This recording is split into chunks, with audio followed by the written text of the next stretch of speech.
नमस्कार साथियों, the education India में आप सबों का स्वागत है। क्वेश्चन नंबर 7 है, एक थैले में 1 रुपए के सिक्कों, 50 पैसे के सिक्कों और 25 पैसे के सिक्कों का अनुपात 2:3:10 है और उनका कुल मूल्य 72 रुपये है, तो सिक्कों की कुल संख्या कितनी है? रुपए पैसे के लिए P इंडिकेट करते हैं,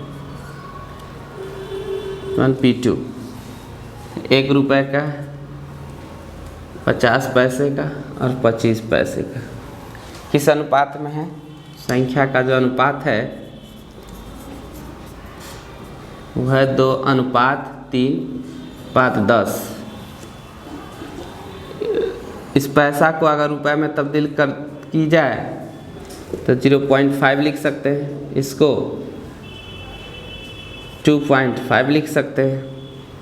यही रुपए तो है ही, तो कुल रुपए हो जाएंगे यहाँ से 2 एकम 2 मल्टीप्लाई कर देंगे, यहाँ 5 दिया 15 1.5, यहाँ मल्टीप्लाई कर देंगे तो 2.5 को जब ये पैसे में होते 0.25, तो इसको रुपए में जब तब्दील करेंगे तो 0.25 होगा और जब 10 से गुना करेंगे तो 2.5 आएंगे। तो यहाँ से कुल राशि देखी जाए तो 2 1 3 2 5 1 6, कुल रुपए 6, जबकि कुल रुपए यहाँ बोला जा रहा है 72, जो इससे 12 गुना ज़्यादा, इसलिए कुल जो सिक्का होंगे वो होंगे 3 2 5 10 15 गुने 12, 180 रुपये आंसर होंगे, यानी ऑप्शन नंबर 3। चलते हैं अगले क्वेश्चन की तरफ। क्वेश्चन नंबर 8 है, किसी व्यक्ति के पास 60 रुपये हैं जिनमें 1 रुपये 50 पैसे तथा 25 पैसे के सिक्कों की जो संख्या का अनुपात है 5:6:8 के अनुपात में है, तो 50 पैसे की सिक्कों की संख्या कितनी है? इसी तरह फिर बनाएंगे, रुपए का जो अनुपात है इसको ऐसे लिखेंगे,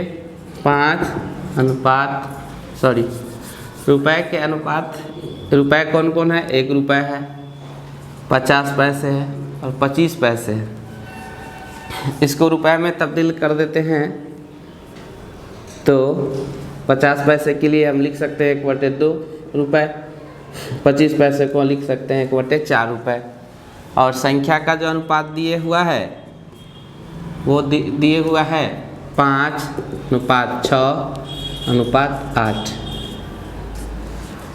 तो जब रुपए को संख्या से गुना करेंगे तो कुल राशि प्राप्त होंगे। तो 1 रुपये के 5 सिक्का बराबर कितने रुपए? 5 रुपये। 50 पैसा के 6 सिक्का, डैट मीन्स कितने रुपए? 3 रुपये। 25 पैसा के 8 सिक्का, डैट मीन्स कितने रुपए? तो 4 दूना 8 कटेगा 2 रुपये। तो यहाँ से कुल राशि देखी जाए तो 5 3 8 2 10, जबकि 10 रुपये नहीं है, कितने हैं? 60 रुपये हैं, जिससे कितना गुना ज़्यादा? 6 गुना ज़्यादा। इसलिए 50 पैसे की सिक्का 6 न होके ये अपने आप से 10 गुना ज़्यादा, क्या पूछा है? 50 पैसे के सिक्के अपने आप से 6 गुना ज़्यादा 36 होंगे। 50 पैसे की सिक्कों की संख्या कितने होंगे? 36। That means option number C. चलते हैं अगले क्वेश्चन की तरफ।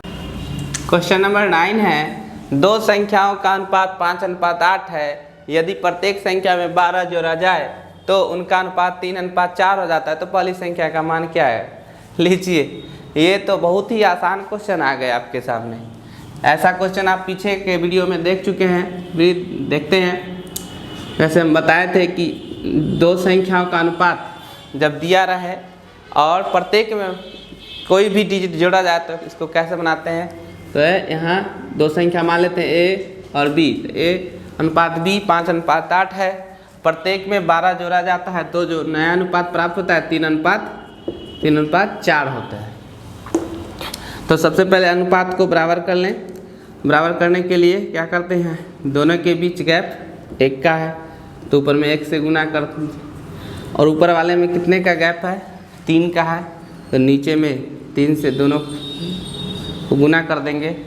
तो जो नया अनुपात प्राप्त होगा 3 तिहाई 9, 4 तिहाई 12।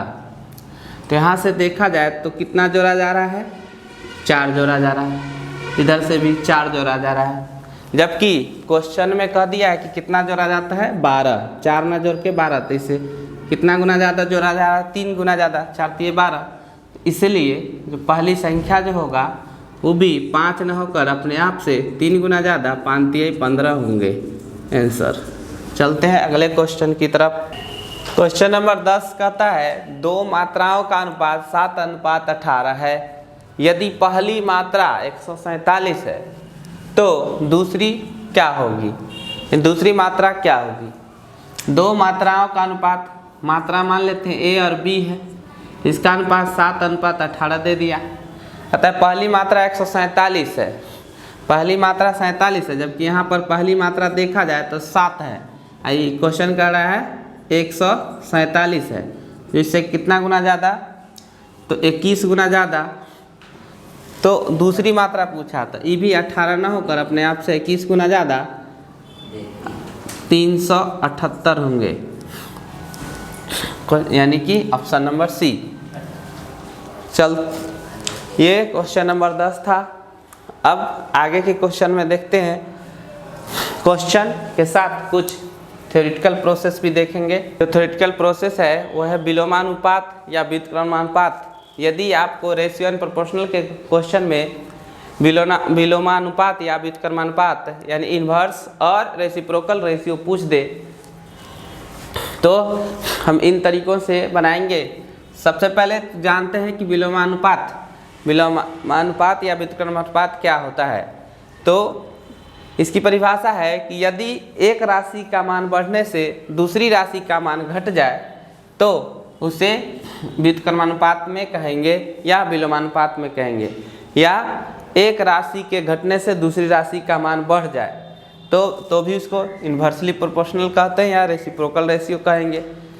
यानी पहले के बढ़ने से दूसरी घट जाए या पहले के घटने से दूसरी बढ़ जाए तो वो किस अनुपात में होंगे, तो व्युत्क्रमानुपात में होंगे या विलोमानुपात में होंगे। तो ऐसे अनुपात को अगर निकालने के लिए बोला जाए तो इस तरीक़ा से निकालना, जैसे A अनुपात B का यदि व्युत्क्रमानुपात पूछ दे, व्युत्क्रमानुपात, तो ऐसे निकालेंगे अनुपात B को 1/A अनुपात 1/B और AB का LCM से यदि जब मल्टीप्लाई कर देंगे इसमें तो हमें व्युत्क्रमानुपात प्राप्त हो जाएंगे। जैसे क्वेश्चन देखते हैं, जैसे हमें पूछ दे 3:4 का विलोमानुपात क्या होगा, विलोमानुपात क्या होगा। तो क्या कहें कि दिए अनुपात को एक बट्टा करके लिख दें, 1/3 अनुपात 1/4 और 3 4 का एलसीएम से गुना करा देंगे। इसमें 3 4 का एलसीएम होता है 12। 3 4 का जब एलसीएम लेंगे तो होंगे 12। तो जब 12 से इसमें गुना करा देंगे दोनों में तो जो रेशियो प्राप्त होगा वो विलोमानुपात हो जाएंगे। 3 चक 12, 4 तिहाई 12, यानी 4:3, यही आंसर होगा। ये तो 2 संख्या का था, मान लीजिए 3 संख्या का दे दे तो संख्या ले लेते हैं कुछ, जैसे 2:3:5। 3 संख्या है दिए हुए हैं, उसका विलोमानुपात पूछ दिया या व्युत्क्रमानुपात का व्युत्क्रमानुपात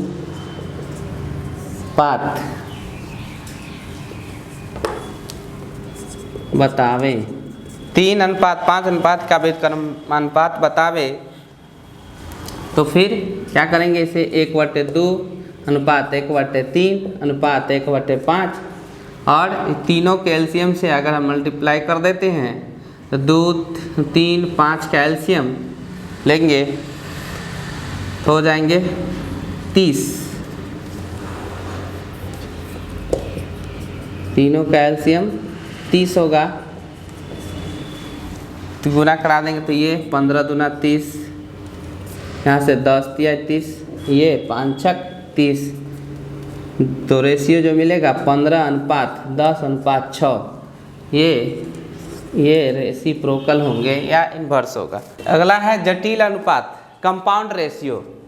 कंपाउंड रेशियो किसे कहते हैं? तो कंपाउंड रेशियो का परिभाषा है कि 2 या 2 से अधिक अनुपातों के पूर्व पदों के गुणनफल और उनके अंतिम पदों के गुणनफल के अनुपात को ही जटिल अनुपात कहा गया है। कंपाउंड रेशियो किसे कहते हैं? 2 या 2 से अधिक अनुपातों के पूर्व पदों के गुणनफल, पूर्व का मतलब पहले के पदों का गुणनफल और उनके अंतिम पदों के गुणनफल के अनुपात को ही क्या बोला जाता है?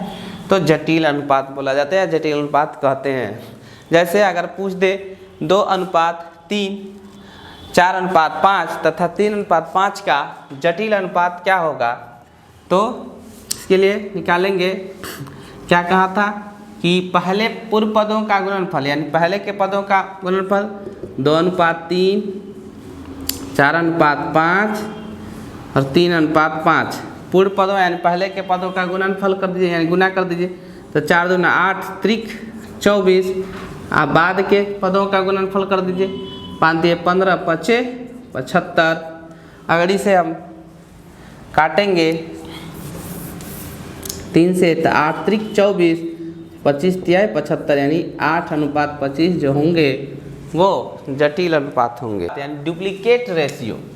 डुप्लीकेट रेशियो, अगर डुप्लीकेट रेशियो पूछा जाए तो इस तरीक़ा से निकालेंगे। अगर जो भी डिजिट देता है उसका डुप्लीकेट रेशियो पूछ दे तो कुछ नहीं करना है, उसका क्या करना है कि वर्ग कर देना है, स्क्वायर कर देना है और अनुपात में कर देना है। तो उस तरीक़ा से जो प्राप्त होगा वो हम लोग को डुप्लीकेट रेशियो प्राप्त होंगे।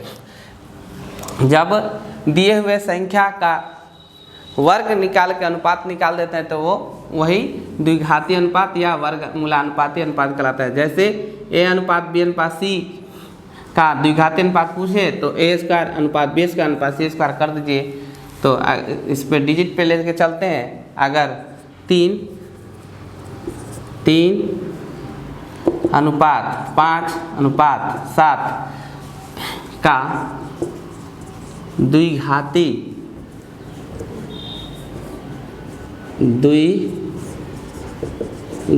अनुपात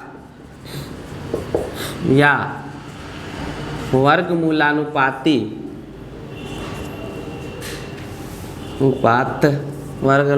वर्गमूलानुपात डुप्लीकेट रेशियो पूछ दे, 3:5:7 का द्विघात अनुपात या वर्गमूलानुपात कितना होंगे, कितना होगा पूछे तो कुछ नहीं करना है दोस्तों, डिजिट को वर्ग कर दीजिए। तो 3 का अनुपात में 3 का स्क्वायर कर देंगे, 5 का स्क्वायर कर देंगे, 7 का स्क्वायर कर देंगे तो हो जाएगा 3 तिया 9, 5 5 25 और 7 7 49।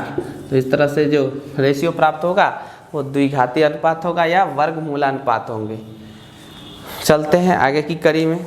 अगर वर्गमूलानुपात यानी सब डुप्लीकेट रेशियो पूछे तो जानते हैं वर्गमूलानुपात सब डुप्लीकेट रेशियो। इससे पहले था द्विघाती अनुपात जिसको डुप्लीकेट रेशियो लिखे थे।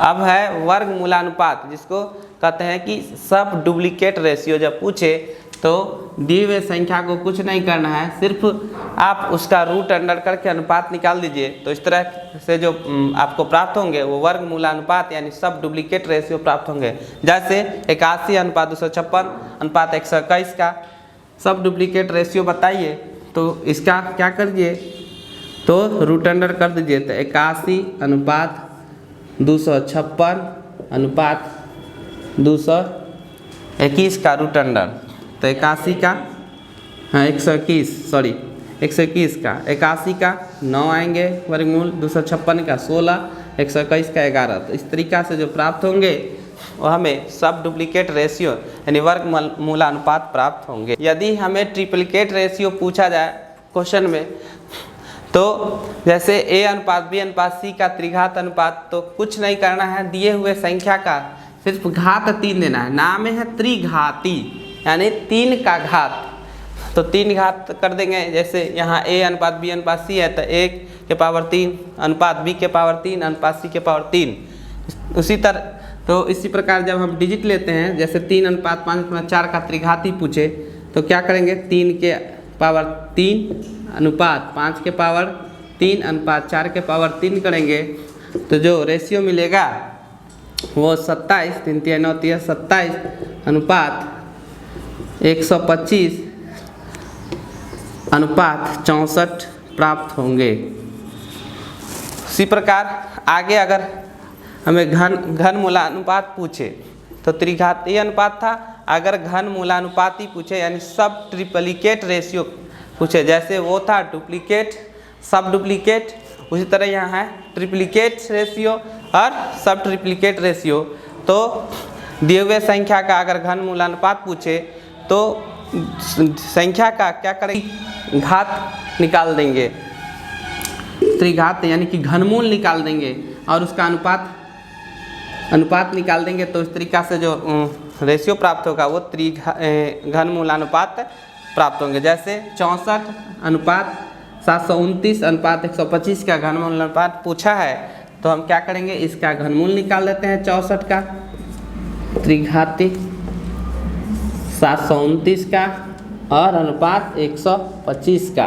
तो 64 का घनमूल निकालेंगे तो 4, 729 का जब निकालेंगे 9 और 125 का हो जाएगा 5, 4 अनुपात 9 अनुपात 5।